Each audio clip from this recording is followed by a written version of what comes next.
Forget diving, hiking, and running. This review is for all the casual people out there like myself who are thinking of buying the Apple Watch Ultra, but not to run marathons or do any of those extreme sports Apple showed off in their marketing. This review is for those who honestly just want to buy the Apple Watch Ultra for one simple reason. It's freaking cool. Now obviously the cool factor isn't the only reason casual users should be buying the Ultra, because there are many reasons that I'm gonna cover in this review, which will basically wrap up my experience with the Ultra over the past week. And let me tell you, I've never been this excited about an Apple Watch before, because unlike any of the previous updates, this is the first time an Apple Watch ever felt this unique or fresh, because all the other previous updates didn't really change much besides the display. For the first time since the original Apple Watch, we finally have a significant redesign that ranges from the brand new shape with a protruding flat casing at the top to protect the flat glass panel, as well as a huge and unique crown, all the way down to the addition of the crown guard, an additional button on the side, and a redesigned speaker which is much louder than before. This major design change right here is the #1 reason I upgraded, because it feels like a totally different watch with industrial and serious styling that I love.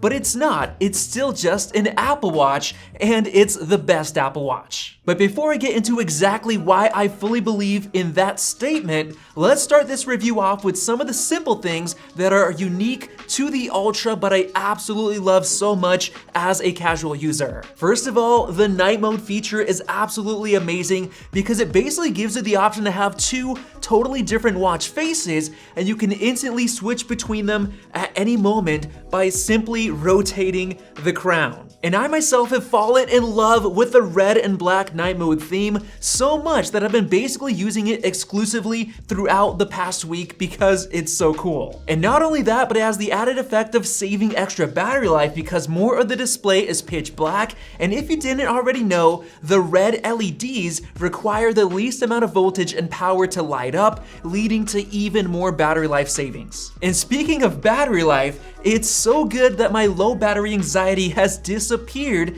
something that's never happened before. I'm talking 2 to 3 days of battery life depending on what you're doing.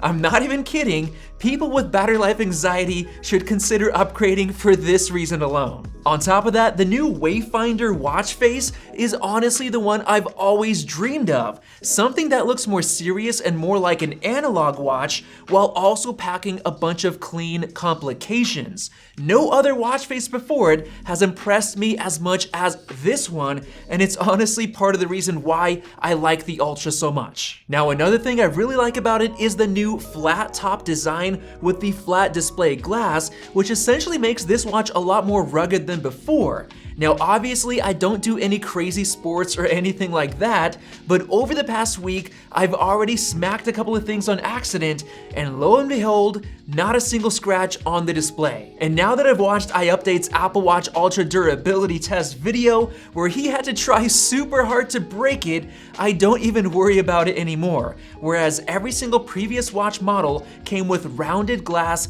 that's fully exposed to direct hits, which always made me worry, but not with the Ultra. I also appreciate the extra peace of mind knowing that this watch is rated for the most intense levels of dust, scratch, and water resistance with the 810H military standard rating, as well as the EN 13319 certification for water resistance, so I can basically take it anywhere I'd like to without worrying about it. And honestly, I have a thing for titanium metal, which of course is the only finish available on the Ultra. There's just something about the durability, weight, and color of titanium that I've always loved, so much so that I even bought Nomad's expensive titanium pen, which I find so cool. And the simple fact that the Apple Watch Ultra isn't painted, with the finish being the actual bare titanium metal, means that if you do get a scratch on it, it's not going to be noticeable like the space black stainless steel, which has silver colored metal underneath the paint,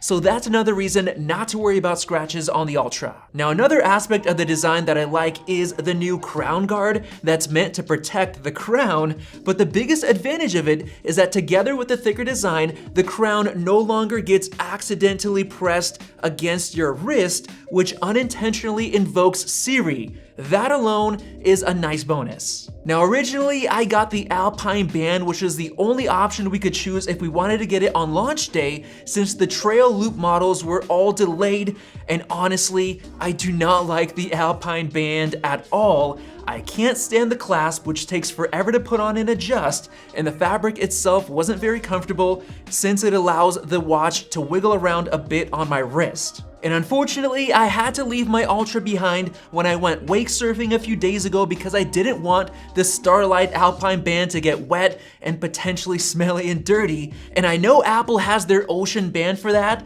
but I honestly hate it. It's terribly ugly and doesn't match the aesthetic of the Ultra at all. And if you disagree, prove me wrong in the comments. But thankfully, Nomad sent us over a couple of their sport bands, which I'm loving because it comfortably grips onto my wrist, and the rugged design with these embedded notches seems to match the Ultra much better than Apple's sport band. Now going even deeper, I actually think Apple failed in a big way in terms of the Ultra, and that's the fact that they're only offering 3 new band styles with it, and none of them are stylish or fancy for those casual users out there that want their watch to look good. And that's where these classy steel bands come in from our partner Jord, with really cool interlaced band links, either with 100% natural wood or this unique thermoset material, or of course you can keep it simple with a genuine leather band, so I'll leave a link below for 25% off site-wide. But getting back to the actually unique features of the Ultra, I really love how the display can go up to 2000 nits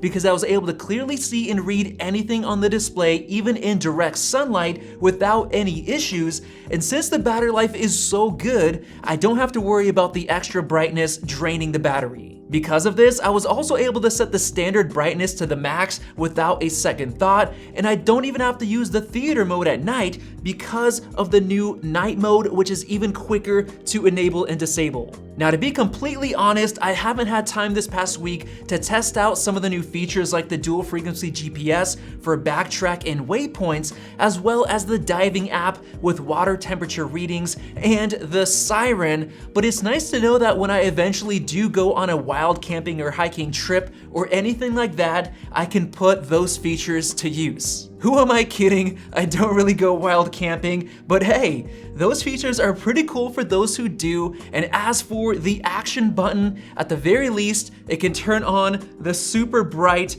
2000 nit flashlight in an instant. Now yes, maybe I'm more casual than the average Apple Watch user, but no one can argue with this last point for why the Apple Watch Ultra is worth it, and that is of course value. If you configure a stainless steel Series 8 Apple Watch with a 45mm case size, which best matches the 49mm Ultra, then the price is already $750, even with the cheapest sport band.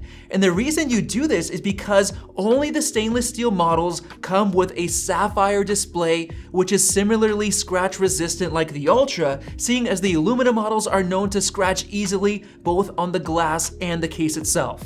And then if you choose a better band for the stainless steel model, you're sitting right there at $800, the same price as the Ultra. So if you compare all the feature differences, including the battery life and some features that Apple didn't mention, like the fact that the Taptic engine is quite a bit stronger and more responsive, the Ultra is of course the best bang for the buck Apple Watch of all time. And that's even before considering how the design is fresh, new, and likely won't change for at least a few years, making it the perfect time to upgrade from an older Apple Watch, even for casual users like myself. And with that said, I don't regret spending $800 upgrading to the Ultra, knowing that it's the most complete Apple Watch model ever made, so I'm likely gonna stick with it for years. So hopefully you guys enjoyed this casual review, and if you did, definitely check out my iPhone 14 Pro Max review right over there, and be sure to subscribe for more videos like this one. Thanks for watching, and we'll see you in the next video.